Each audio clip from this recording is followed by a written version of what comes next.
estudante do 8º ano. Olá, Fabiana. Meu nome é Rose Melo, eu sou professora de língua portuguesa. E o tema da nossa aula hoje é muito legal, muito gostoso e muito necessário. Então, nós vamos trabalhar um pouco sobre planejando produção de texto. Quando eu falo em planejamento, eu só planejo para escrever? Não. Tudo na minha vida, no meu dia a dia, quando ele é planejado, o resultado é muito melhor. Não é isso? Aí no seu PET 2, na semana 3, você tem que escrever um debate regrado. Não é isso? Na aula anterior, nós trabalhamos o debate regrado. O que é um debate regrado? É esse debate que tem regras, que regras precisam ser seguidas. Então, para você elaborar, para você escrever um debate ou qualquer texto, você precisa planejá-lo. A partir do momento que você planeja, o seu texto fica muito melhor. Tudo na vida, planejado, o resultado é satisfatório, não é isso? Até acontece algumas coisas no dia a dia que que tem que ser improvisado, né? Mas tudo que é planejado, com certeza o resultado será bem melhor. Então, é isso que nós vamos ver na aula de hoje. Então, aqui tem a habilidade trabalhada, que é justamente como planejar a realização de um debate. E só voltando aqui, nós vimos, eu mostrei na primeira aula, todas as aulas que nós vamos ter neste bimestre. Então, nós já tivemos uma aula de debate regrado, o que é o debate regrado, por que tem este nome, operadores argumentativos, quais são eles, quando eles devem ser usados. Hoje, planejando produções de texto, depois nós vamos ver uma aula sobre o gênero textual mito, a crônica, linguagem formal e informal e a interpretação de imagem. Eu gosto de falar isso em todas as aulas, porque estes temas são os temas do seu PET, são os temas das atividades do seu PET. Porque esta aula aqui é uma aula para dar suporte para você responder às atividades do PET. Então, com certeza, assistindo às aulas, você vai conseguir resolver essas atividades com muito mais facilidades. Muito mais facilidade. Você vai achar as atividades fáceis, não é isso? Então, faça anotação, que é de suma importância. Pega uma caneta, um bloquinho, seu caderno ou mesmo o PET e faça a anotação de tudo que você achar importante e também de todas as suas dúvidas para que depois você consiga conversar com o seu professor ou tirar as dúvidas aqui no Tira Dúvidas. Perfeito? Combinado? Preste atenção, vamos lá. Então, ao término dessa aula, eu tenho certeza que você vai conseguir planejar e produzir. Aqui eu coloquei um debate regrado, mas serve para qualquer texto. Tá bom? Então, vamos lá. É importante planejar um texto? Eu já falei desde o início, né? É importante planejar tudo, todas as ações, tudo que vamos fazer na nossa vida. Tudo que der para planejar, devemos planejar. Então, planejar um texto significa organizar os principais tópicos do texto. Então, o que é fazer esse planejamento? É fazer uma anotação mesmo. Você pode até fazer um rascunho, né? O que eu quero colocar nesse texto? É organizar as ideias para depois escrever. É fazer uma previsão do que você vai escrever. Não claro, tem muita gente que fala assim, eu vou escrevendo sobre o tema, depois eu produzo. Perfeito, é uma chuva de ideias, né? Mas se você planeja, você fala, eu vou escrever isso, isso, isso. Você coloca os tópicos. Quando você vai desenvolver, quando você vai escrever aquele texto, fica muito mais fácil. Então, olha só. Quando as ideias estão desconectadas, uma ideia está aqui e a outra ideia está ali. Está lá, né? Elas estão desconectadas. Desconectadas, olha só. Quando não há uma progressão lógica. O que é isso, uma progressão lógica? É quando você começa uma ideia e vai dando sequência. Então, quando você não preocupa com essa progressão lógica, quando as ideias são contraditórias. Imagina, você está escrevendo um texto, num parágrafo você coloca uma ideia, no outro você muda a ideia, você já está colocando uma ideia oposta que você colocou no parágrafo anterior, ou mesmo no período anterior. Então, quando as ideias quando as ideias são contraditórias e quando falta foco, quando você sai do tema. Pensa bem aqui comigo, se você escrever um texto desse jeito, onde as ideias estão desconectadas, não há progressão de ideias, as ideias são contraditórias, falta foco, você foge do assunto, foge do tema, você acha que quem lê vai entender o seu texto? Pensa bem. Não, vai ficar muito mais difícil, né? Então, para que haja esse entendimento, precisa de ter o quê? As ideias conectadas. Precisa de ter uma progressão lógica de ideias. Precisa das ideias, não pode ter ideias contraditórias, tem que ser, você começou com uma posição, ela tem que continuar, né? E tem que seguir aquele foco, aquele tema. Aí você vai conseguir passar a sua mensagem, você vai conseguir que quem está lendo, que o leitor entenda o seu texto. Planejar o que você vai escrever é essencial para compor uma comunicação escrita clara e efetiva. Então, olha só as perguntas importantíssimas. Importantíssimas. Antes de escrever, você precisa de perguntar: por que eu vou escrever? Por quê? Né? Então, quando você tiver certeza, qual que é o motivo que eu estou escrevendo? Eu vou escrever um texto aqui, mas por que eu vou escrever esse texto? Qual que é o motivo que me leva a escrever esse texto? Então, esse já é o primeiro passo, né? Para quem vou escrever? Para quem? Quem vai ler o meu texto? Qual é a minha intenção? Olha só, eu falei, quando a gente estuda gênero, a todo momento nós falamos que todo texto tem uma intenção, todo texto tem um objetivo. Então, quando eu sei para quem que eu estou escrevendo, com qual objetivo, fica muito mais fácil. Não é isso? Então, isso é o quê? É o planejamento. Então, para quem que eu vou escrever? Quem vai ler a minha mensagem? Quem é o meu público? Qual o grau de escolaridade do meu público? É um público infantil? É um público adulto? Quem vai ler? É necessário utilizar termos técnicos? Quem está lendo vai entender este termo técnico? O termo técnico, geralmente, é só para pessoas da mesma profissão, por exemplo, né? Posso usar expressões em inglês? A pessoa, o meu leitor, vai entender essa expressão? Devo usar palavras mais cultas?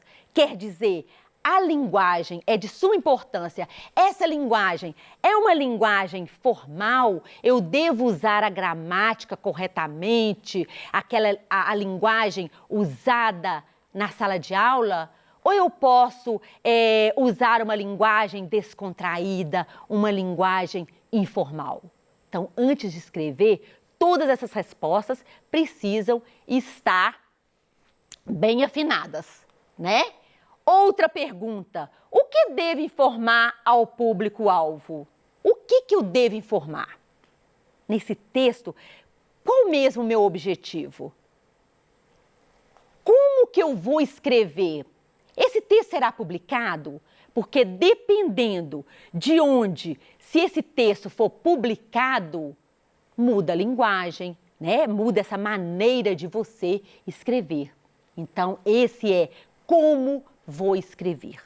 Então, todas essas perguntas, estes questionamentos, você precisa ter uma resposta. Isto é um planejamento. Aí você vai começar a escrever. Então, não é possível montar um roteiro fechado para o debate, mas há como planejar o andamento dele. Por que fala isso, que eu coloquei isso aqui?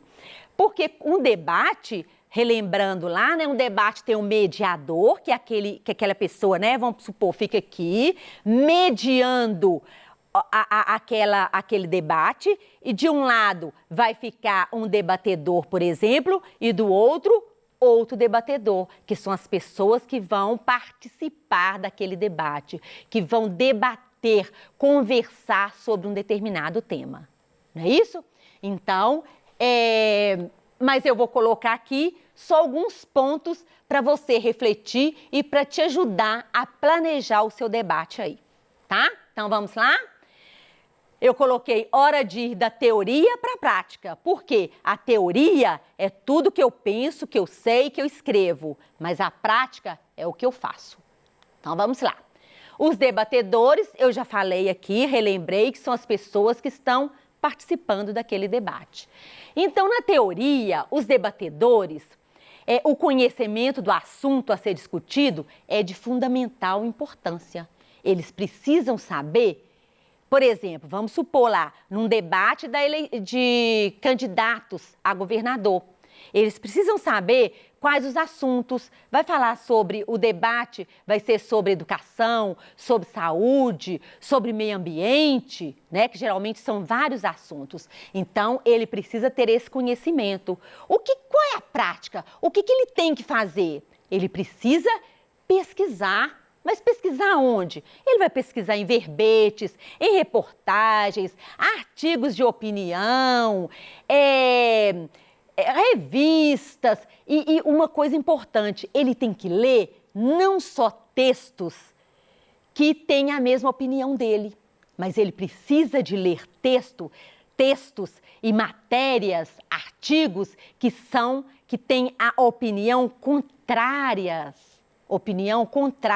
à dele. Por quê? Isso vai ajudar na hora do debate, né?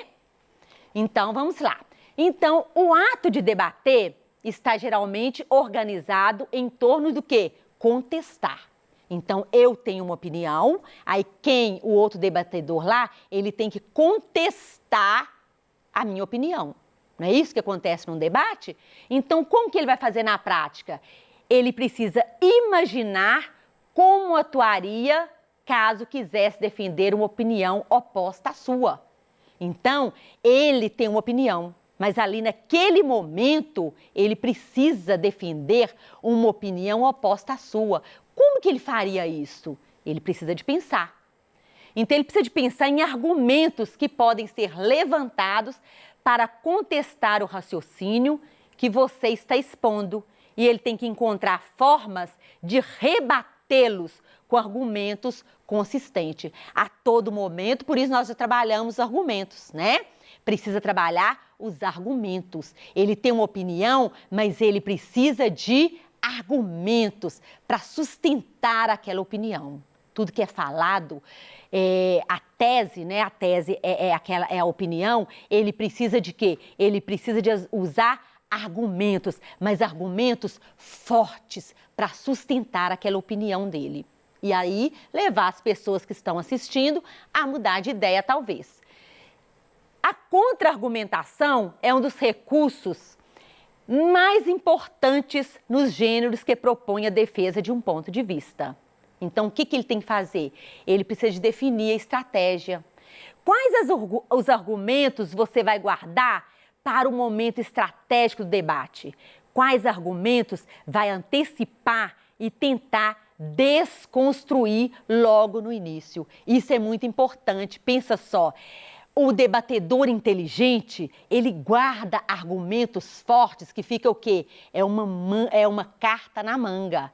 Ele precisa deixar aqueles argumentos para aquele ponto X. É aquele momento certo de colocar aquele ponto de vista dele. Outra coisa importante, ele precisa o quê? Antecipar. Então, ele falou uma coisa. O outro debatedor, ele opôs. Então, ele precisa antecipar. O que será que ele vai falar? Vai ajudá-lo. O debatedor pode consultar anotações. Ele pode ter aqui, porque se ele está aqui, ele pode ter anotações. Ele pode ler. E o que ele deve fazer, então? Ele deve anotar pontos importantes, como dados estatísticos, que às vezes ele não vai guardar na cabeça. Ele pode anotar citações, exemplos. Porque ele está lá na hora do debate, ele pode ler as suas anotações. Então, isso faz parte do planejamento. Anotar o que ele acha importante, dados importantes que não podem ser esquecidos e que ele precisa na hora. Para quê? Porque um dado estatístico, ele não é uma opinião, eu acho, está ali, ele comprova com aquele dado estatístico, com aquela autoridade, com aquela citação de uma pessoa, com aquele exemplo. E os mediadores? O mediador é aquela pessoa que está ali para mediar um debate. Então, ele tem a função de cumprimentar o público, apresentar o tema e os convidados e encerrar o debate com uma síntese. Olha que importante. Ele encerra o debate com uma síntese dos argumentos apresentados e agradece os debatedores e o público. Então, o que esse mediador pode fazer para planejar isso aqui? O que é? Ele sabe que ele tem que fazer, é a função dele. O que ele vai fazer, então? Então, durante o debate, ele vai prestar atenção no que cada debatedor falou de mais importante e vai anotar. Então, ele fica, ouvido em pé, né? Por quê? Porque aquele argumento usado, aquele argumento forte, ele pode usar para encerrar, para fazer um fechamento, né? Então, ele pode apresentar esse argumento no final dessa discussão. Então, o mediador é uma figura central no debate e deve estar preparado tanto para conduzir a discussão quanto para organizar, garantir que o debate seja organizado. O que ele precisa de fazer, então? Na prática, ele precisa pesquisar sobre os temas, né, em verbetes, reportagens, artigos de opiniões e já formular perguntas que possam contribuir para o desenvolvimento do assunto. Então, é muito importante que tanto os debatedores quanto o mediador, ele faça uma pesquisa antes sobre aquele determinado assunto que vai ser discutido. Para escrever, não basta se inspirar. Olha, é importante. É preciso planejar. Um bom planejamento de escrita é o primeiro passo para você produzir tudo o que sempre sonhou. Desde uma postagem nas suas redes sociais até um livro de 100.000 palavras. Nós escrevemos a todo momento, não é isto? Quando você vai escrever uma mensagem para o seu amigo lá nas redes sociais, você precisa antes pensar, planejar. Não é escrever qualquer coisa que vem de sua cabeça, porque é horrível, não é? Você lê lá uma coisa que não tem nexo, você não entende, fala, por que está escrevendo? Por que ele escreveu essa mensagem? Então, você deve planejar. Qual é a minha intenção? Qual é o meu objetivo? É para dar parabéns a um amigo? Qual é a mensagem que eu quero passar? Então, é importante planejar. Então, a partir do momento que você planeja antes de escrever, que você, cada um, não tem uma receita, né? Como você vai planejar, mas cada um tem a sua maneira. O importante é planejar, é organizar para que no final você tenha um texto coeso e um texto coerente. Então, essa é a nossa aula de hoje. Espero que daqui para frente se você já não faz isto, você comece a planejar a sua escrita, a planejar, a organizar as suas ideias para que você escreva um texto coeso e um texto coerente. Espero que você escreva aí um debate regrado, que você desenvolva a atividade proposta no PET com muito carinho, com muita criatividade. Eu tenho certeza que vai ficar ótimo. Já estou curiosa para lê-los. Um beijo no seu coração, bons estudos e até a nossa próxima aula.